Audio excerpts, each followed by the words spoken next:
کہ میرے دوست عزیزو، ہمیں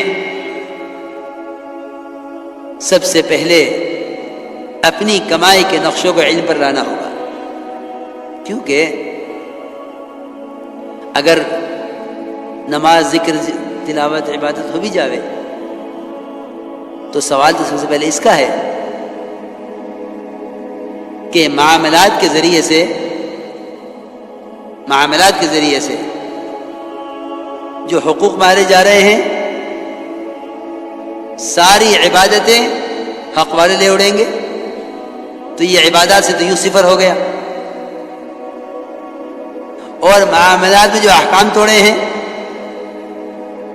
کیونکہ معاملات میں دو حق ہیں، ایک اللہ کا حق ہے، ایک بندے کا حق ہے۔ کمانے اور خرچ کرنے میں ایک سب سے پہلے اللہ کا حق ہے، اللہ کا حق یہ ہے کہ میرے حکم کے مطابق کما رہا ہے یا نہیں، اور دوسرا حق یہ ہے اللہ کا کہ زکوٰۃ ادا کر رہا ہے کہ نہیں۔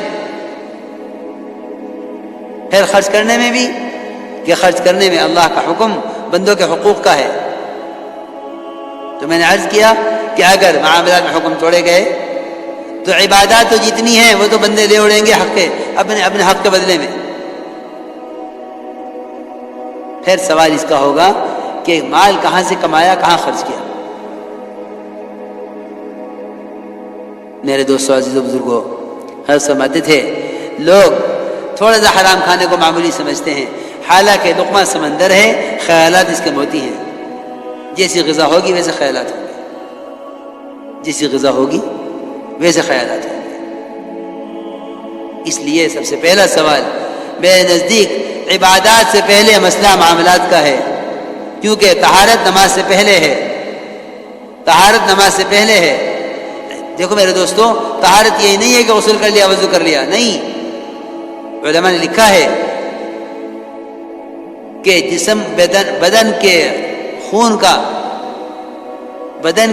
کا پاک ہونا، سود سے، جھوٹ سے، غبن سے، دھوکے سے، اس سب کا پاک ہونا، یہ بھی ظاہری طہارت ہے، یہ بھی ظاہری طہارت ہے۔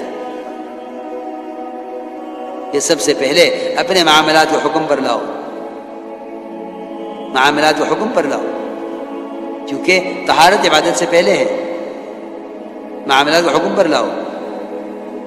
سود کا ایک لقمہ، خدا کی قسم، سگی ماں کے ساتھ 70 مرتبہ زنا کرنے سے زیادہ گندگی اپنے اندر رکھتا ہے۔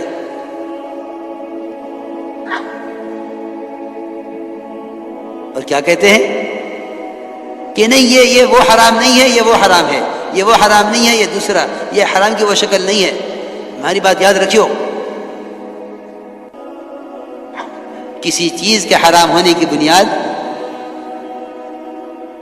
کسی آلے کے حرام ہونے کی بنیاد وہ مصنوعات اور ٹیکنالوجی پر نہیں ہے۔ کیوں؟ اس لیے کہ شیطان کو اس کام میں پوری مہارت ہے کہ وہ مسلمان کو آلات محرمات اتنی نئی شکل سے بنا کر پیش کرے گا کہ پچھلے کسی زمانے میں وہ شکل اس حرام کی کہیں نہیں ملے گی۔ لوگ کہیں گے کہ نہیں، وہ حرام تھا، یہ حلال ہے، حالانکہ دونوں کا خدا کی قسم مقصد ایک ہے۔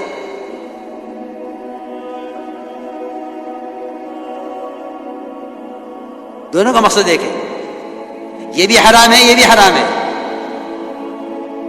شکل کے بدلنے سے حکم نہیں بدلتا۔ سوال اس کا ہے کہ اس حرام آلے سے کیا چیز تیار کی جا رہی ہے۔ اگر وہ چیز اس سے پہلے اس کے بغیر تیار کی جاتی تھی تو اب صرف اس کے تیار کرنے کا طریقہ بدلا ہے، حرام اپنی جگہ موجود ہے۔ اسی لیے حدیث میں بہت تاکید سے فرمایا، بہت تاکید سے، الحلال بین والحرام بین۔ یہ جو مشتبہات ہیں، یہ کیا چیزیں درمیان میں،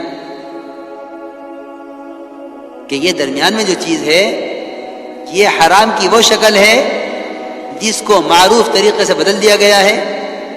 اب یہ کہتے ہیں کہ نہیں، وہ حرام ہے، یہ حلال ہے۔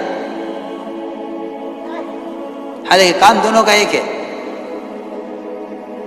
اس لیے میرے دوستو عزیزوں، تقوی کے بغیر تو مسلمان زندگی کے کسی شعبے میں کامیاب ہو نہیں سکتا.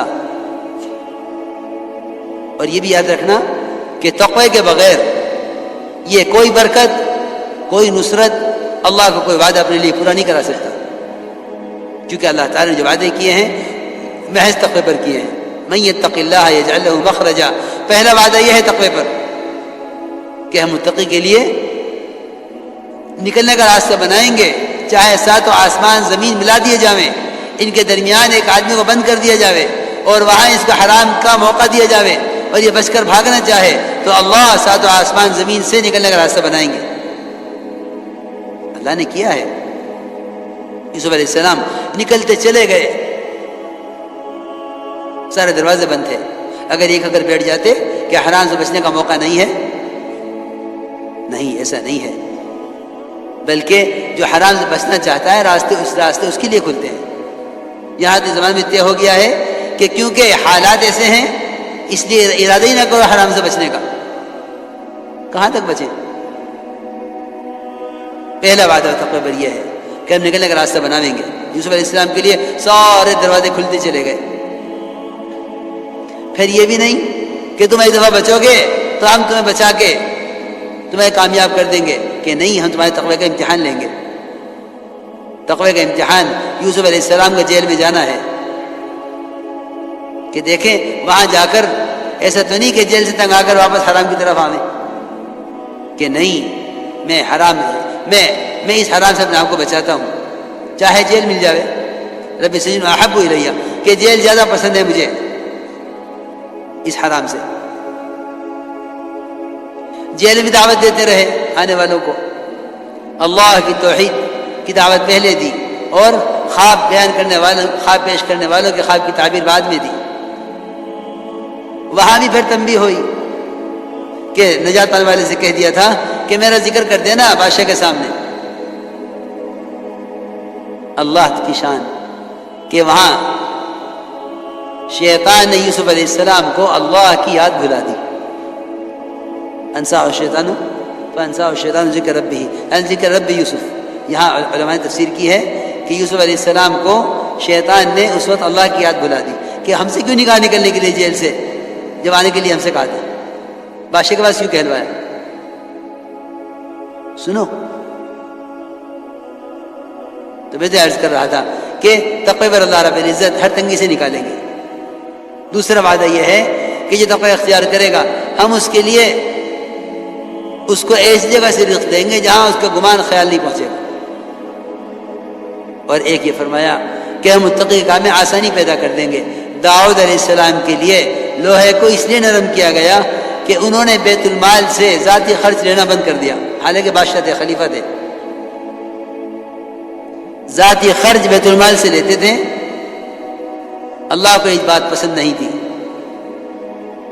کہ حاکم حکومت کرے، یعنی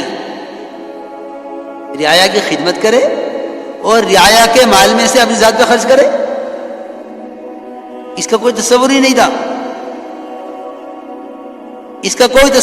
تھا، کہ حاکم رعایا کے مال سے اپنی ذات پہ خرچ کرے. جو حکومتیں کرتے تھے آخرت کے لیے وہ ڈرتے تھے کہ آخرت ضائع ہو جائے گی، اس لیے رعایا کے مال سے کوئی فائدہ نہ اٹھانا کہ آخرت ضائع ہو جائے گی. اسی لیے داؤد علیہ السلام لیتے تو تھے خرچ بیت المال سے اور 4000 درہم لیتے تھے، لیکن اللہ کو یہ بات پسند نہیں تھی. اللہ تعالیٰ نے داؤد علیہ السلام کے، کیونکہ ان کا معمول یہ تھا کہ وہ رات کو بہ بدل کے پھرتے تھے اور پوچھتے تھے لوگوں سے کہ تمہارا بادشاہ جو ہے داؤد یہ کیسا آدمی ہے، تاکہ لوگ میرا حال بتاویں. آج تو کوئی اس کے لیے بھی تیار نہیں، کوئی ٹوک دے اس کو تو اس کو اپنا محسن سمجھے. وہاں تو کوشش یہ تھی کہ بھیس بدل کے پھرو تاکہ ہمارے بارے میں لوگ صحیح رائے قائم کر سکیں. یہاں تو ٹوکنے پر بھی تیار نہیں ہے سننے کو. اور وہاں کے خلفائے راشدین کا اور انبیاء علیہ السلام کا مزاج یہ تھا کہ وہ اپنے اوپر ٹوکنے والے اپنے ٹوکنے والوں کو اپنا محسن سمجھتے تھے، اپنا محسن سمجھتے تھے کہ ہمیں ٹوک دیا۔ معاویہ رضی اللہ تعالیٰ عنہ 5 جمعے کہتے رہے مال ہمارا ہے، ایک بڑی میں نے ٹوک دیا، فرمایا بڑی میاں کہ اللہ تمہیں جزائے خیر دے، تم نے مجھے زندگی بخش دی، ورنہ میں تو مر رہا تھا، کیا میرے اندر کوئی خیر نہیں ہے کیونکہ مجھے ٹوکا جانا ختم ہو گیا۔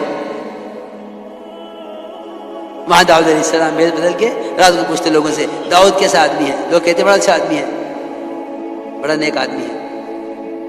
ایک اللہ نے ایک فرشتے کو کھڑا کر دیا راستے میں، اس سے بھی پوچھا فرشتے سے